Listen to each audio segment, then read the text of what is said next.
When Dana White was asked about it, he didn't mince his words. He tore into the idea, calling it a circus dressed up as competition, a fight designed for attention rather than authenticity.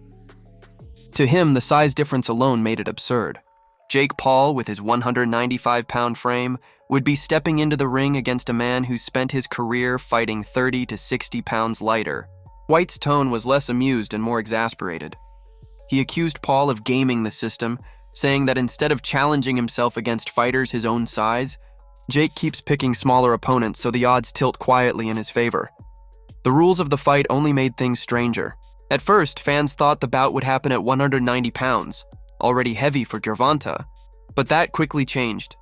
Suddenly, the fight was set at 195. To boxing purists, this felt like stacking the deck.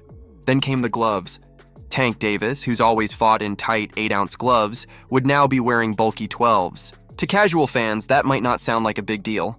But for professional fighters, 4 ounces can feel like a world of difference. Heavier gloves mean less speed, less sting, less snap in the punch. And when you're the smaller man already fighting uphill, every ounce counts. Even Tank's coach, Calvin Ford, voiced his frustrations publicly. He didn't rant or whine, he reasoned. Ford explained that 12-ounce gloves are training gloves, not tools for world-class competition. They dull impact and favor the fighter who's already got size on his side. He proposed a compromise. Let Tank wear his usual 8s, let Jake wear 10s. That, he said, would make the fight fair and exciting. But fairness seemed secondary to showmanship. Ford made it clear he wasn't scared of the fight. He knew Tank could handle himself, but he wanted to make sure the deck wasn't completely loaded. Jake Paul, of course, played it cool. When Ford called him out over the gloves, Jake insisted it wasn't his doing. He claimed that it was Tank's camp that requested the heavier gloves. Then, with his trademark bravado, he doubled down, saying he'd fight with 10s, 8s, 2s, even bare-knuckled if that's what it took. Doesn't matter to me, he shrugged. The back and forth quickly became a PR performance, both sides trying to look fearless while negotiating behind the scenes. Meanwhile, Dana White kept hammering the same point. You guys need to fight people your own size, he said flatly. He compared it to Floyd Mayweather's old exhibitions, where the physical mismatch was undeniable. When Floyd fought Logan Paul, there was never a real sense of danger. Logan was too big, too strong to be overwhelmed, even by one of the greatest technicians in history. And now, White argued, the same logic applied in reverse. Tank might be faster, sharper, and infinitely more skilled, but Jake's size and power would make him too difficult to hurt. To many in the boxing community, that's what makes this fight such a confusing contradiction. On one hand, Tank Davis is an elite-level champion, one of the purest punchers of his generation, a destroyer who's broken men down across weight classes. On the other, he's entering a sideshow designed for clicks, where the rules are tweaked and the conditions tailored for entertainment rather than legitimacy. Still, there's something compelling about it.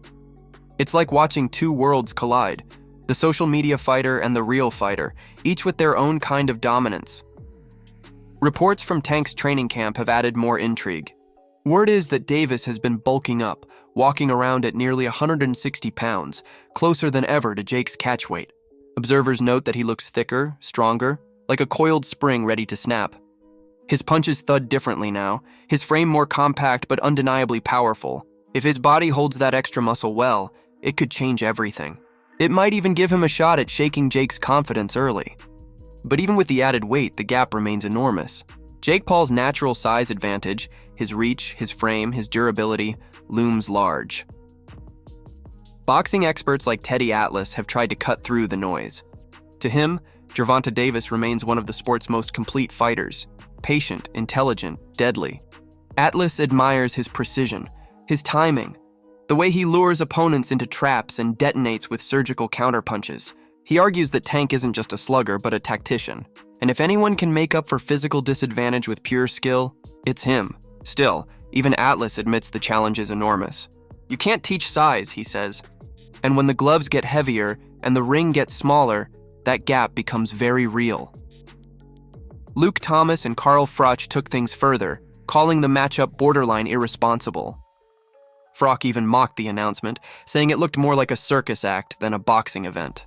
He's fighting one of Anthony Joshua's legs, Froch joked, pointing out the absurdity of a lightweight facing someone nearly 65 pounds heavier. He questioned whether the sport had lost its direction, trading authenticity for viral moments and quick paydays. Others see it differently. For fans who crave spectacle, this is exactly what modern boxing has become. Part sport, part theater. Jake Paul understands that formula better than anyone. Every time people call him a fraud, he cashes another check. Every time the boxing establishment scoffs, he headlines another sold-out event. And Gervonta, for all his pedigree, knows the value of a crossover moment. A single fight like this could earn him more than a year's worth of championship bouts. Even comedian Aries Spears weighed in, calling the whole thing a circus, yet predicting Tank would still win by third-round knockout. That contradiction, cynicism mixed with genuine excitement, sums up how most people feel. They roll their eyes, but they'll still watch. Because deep down, everyone wants to see what happens when pure technical brilliance meets raw, influencer-built power. No matter how you slice it, this fight is more than just another exhibition. It's a collision between two versions of fame, one built on legacy, the other on virality. Gervonta Davis carries the torch for old-school boxing, the kind that values skill and grit. Jake Paul represents the era of personality, where charisma and clicks can buy you a seat at the table. And somewhere in between, the line between real and manufactured competition keeps blurring. The gloves, the weight, the spectacle, all of it might feel artificial. But when the bell rings and two men start swinging, none of that will matter to the millions watching. Someone's going to land first. Someone's going to break the illusion.